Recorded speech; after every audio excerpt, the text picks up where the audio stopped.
चीन ने लद्दाख सीमा के पास मौजूद रोड के साथ नई लिंक रोड बनाने का काम शुरू कर दिया है। ऐसा माना जा रहा है कि इससे चीन की पीपल्स लिबरेशन आर्मी के लिए कम समय में जल्दी अपने सैनिकों को भेजना आसान हो जाएगा। इंडिया टुडे की एक रिपोर्ट में कर्नल विनायक भट्ट ने बताया कि 10 साल की सैटेलाइट तस्वीरों से पता चलता है कि पीएलए पूर्वी लद्दाख के उत्तर पूर्व में नई सड़कें बना रही है। खास बात यह है कि यहाँ एक ऐसे इलाके में निर्माण कार्य चल रहा है जहाँ सड़क बनाने को लेकर हुए भारत और चीन विवाद ने 1962 में जंग करा दी थी। दरअसल चीन जो लिंक रोड बना रहा है उसमें से एक नेशनल हाईवे 219 ल्हासा से काशगढ़ को जाने वाला है। पूर्वी लद्दाख से गुजरने वाली सड़क को 1957 में बनाया गया था। इसे लेकर दोनों देशों के बीच पैदा हुए तनाव के बाद 1962 में जंग छिड़ गई थी। नई सड़क G219 के पश्चिम के इलाके पर चीन ने जंग के बाद कब्जा कर लिया था। ध्यान देने वाली बात यह है कि इस बार भी चीन ने देश के साथ विवाद सड़क निर्माण को लेकर ही छेड़ा है। यह इलाका पहाड़ी होने के चलते जंग की स्थिति में पीएलए के लिए मुश्किल हो सकता है। यहाँ भूस्खलन या बाढ़ जैसा खतरा रहता है। हवाई हमले की आशंका तो रहती ही है। ऐसे में बीच में सड़क बनाने के रास्ते बदलने या जरूरत पड़ने पर फौरन सहायता भेजने में मदद मिल सकती है। चीन की सेना 2 साल में इन रास्तों पर कई युद्धाभ्यास कर चुकी है और सैन्य मूवमेंट के लिए इन रास्तों को चेक कर चुकी है।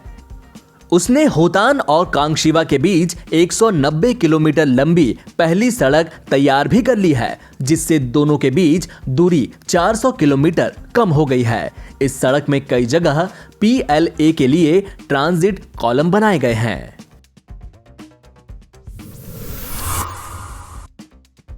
कोरोना वायरस के बीच होने जा रहे इंडियन प्रीमियर लीग के लिए एक और बुरी खबर है।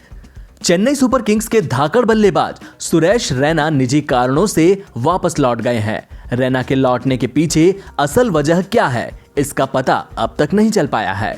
19 सितंबर से शुरू हो रहे आईपीएल के लिए टीमें संयुक्त अरब अमीरात पहुंच चुकी हैं। दुबई पहुंचने के बाद चेन्नई सुपर किंग्स मेंबर्स का कोविड-19 टेस्ट कराया गया था, जिसमें से कुछ के सैंपल्स पॉजिटिव आए हैं। नतीजन चेन्नई सुपर किंग्स को अब 1 और सप्ताह के लिए क्वारंटीन में रहना होगा। दिग्गज कमेंटेटर हर्षा भोगले ने लिखा कि रैना का लौटना चेन्नई के लिए एक बड़ा झटका है। उन्होंने एक ट्वीट में कहा कि सुरेश रैना के लिए दिल दुखता है। मैं नहीं जानता कि उन्हें किस वजह से लौटना पड़ा, लेकिन हाल ही में उनसे बात करने की वजह से मैं जानता हूं कि कितने मन से अच्छा करना चाहते थे। यह चेन्नई सुपर किंग्स के लिए एक बड़ा झटका है। उनके पास रिकवर करने के लिए रिसोर्सेज हैं, लेकिन रैना और चेन्नई सुपर किंग्स एक दूसरे से गुथे हुए हैं। आपको बता दें कि सुरेश रैना, महेंद्र सिंह धोनी और चेन्नई सुपर किंग्स के बाकी साथी 21 अगस्त को संयुक्त अरब अमीरात रवाना हुए थे। अब चेन्नई सुपर किंग्स ने ऑफिशियल ट्विटर अकाउंट पर धोनी, रैना, गेंदबाजी सलाहकार लक्ष्मीपति बालाजी और रविंद्र जडेजा की एक फोटो शेयर की है।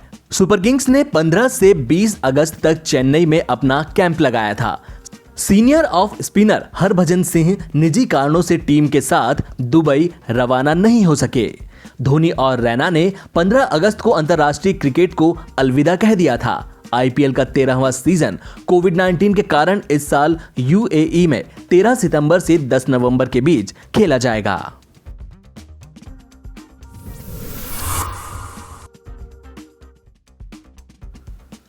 सुशांत सिंह राजपूत केस में सीबीआई की जांच 9वें दिन भी जारी है। आज रिया चक्रवर्ती, उनके भाई शौविक, सिद्धार्थ पिठानी, सैमुअल मिरांडा और नीरज से भी फिर से पूछताछ की जा रही है। रिया से 8वें दिन करीब 10 घंटे पूछताछ की गई।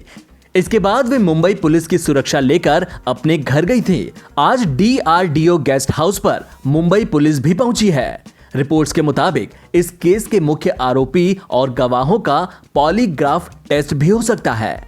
इस बीच रिपोर्ट्स के मुताबिक नारकोटिक्स ब्यूरो की एक टीम ने 5 ड्रग पेडलर्स पकड़ लिए हैं।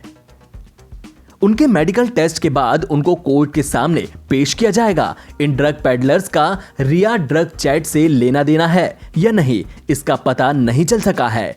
टीम जल्द इसका नेटवर्क पता करेगी। इस बीच मुंबई पुलिस अधिकारी ने जानकारी दी कि रिया चक्रवर्ती जब भी अपने घर से DRDO गेस्ट हाउस आएंगी और वहां से जाएंगी, उनको पुलिस प्रोटेक्शन दिया जाएगा। ऐसा CBI की रिक्वेस्ट करने पर किया जा रहा है। CBI इस केस के मुख्य आरोपियों और गवाहों का पॉलीग्राफ या लाई डिटेक्टर टेस्ट करवा सकती है। इन आरोपियों में रिया चक्रवर्ती, उनके भाई शौविक, सिद्धार्थ पिठानी, नीरज और सैमुअल मिरांडा शामिल हैं। हालांकि पॉलीग्राफ टेस्ट के लिए जिनका लाई डिटेक्शन होना है, उनके अप्रूवल के साथ लॉयर को भी साथ लेना पड़ता है और जुडिशियल मजिस्ट्रेट से भी अनुमति लेनी पड़ती है। इस टेस्ट के रिजल्ट को सबूत के तौर पर नहीं रख सकते, लेकिन फाइनल रिपोर्ट में लगाया जाता है। वहीं अगर आरोपी टेस्ट के लिए मना करता है तो इसे भी फाइनल रिपोर्ट में लिखा जाता है।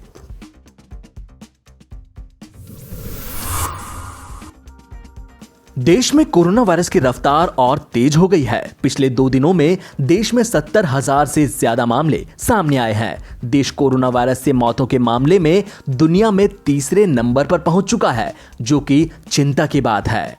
केंद्रीय स्वास्थ्य मंत्रालय द्वारा शनिवार सुबह जारी आंकड़ों के मुताबिक पिछले 24 घंटे में फिर 76,472 केस सामने आए हैं। साथ ही 1021 लोगों की मौतें भी हुई हैं। भारत में अब तक कुल मामलों की संख्या 34,63,973 हो गई है। कुल 7,52,424 एक्टिव केसेस हैं। इस जानलेवा वायरस ने भारत में अब तक 62,550 लोगों की जान ले ली है। 26,48,999 लोग कोरोना से अब तक ठीक हो चुके हैं। कोरोना वायरस के बढ़ते मामलों के बीच एक उम्मीद लगातार बनी हुई है। प्रति 100 टेस्ट पर कंफर्म केसेस के आंकड़े यानी कि पॉजिटिविटी रेट पिछले करीब 1.5 महीने से लगातार घट रही है।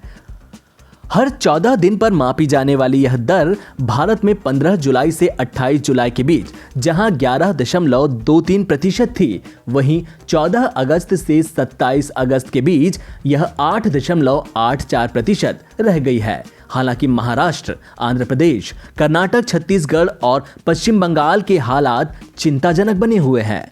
इन राज्यों के अलावा तमिलनाडु और दिल्ली का पॉजिटिविटी रेट सबसे ज्यादा रहा है। अगर किसी इलाके में पिछले 14 दिनों में 5% से कम पॉजिटिविटी रेट रहा तो वह राहत की सांस ले सकता है। प्रशासन वहां लॉकडाउन में ढील दे सकता है, लेकिन 5% से ज्यादा पॉजिटिविटी रेट वाले इलाके रेड जोन में आते हैं। शुक्रवार तक देश के 34 लाख मामलों में से करीब 22% अकेले महाराष्ट्र से थे। वहां पिछले 14 दिनों में पॉजिटिविटी रेट 20% से ज्यादा रहा है। 1 से 14 अगस्त के बीच यह कुछ घटकर 16.5% हुआ था, मगर फिर से बढ़ गया। अगस्त के पहले 14 दिन छोड़ दें तो 5 जून के बाद से लगातार पॉजिटिविटी रेट 20% से ज्यादा रहा है।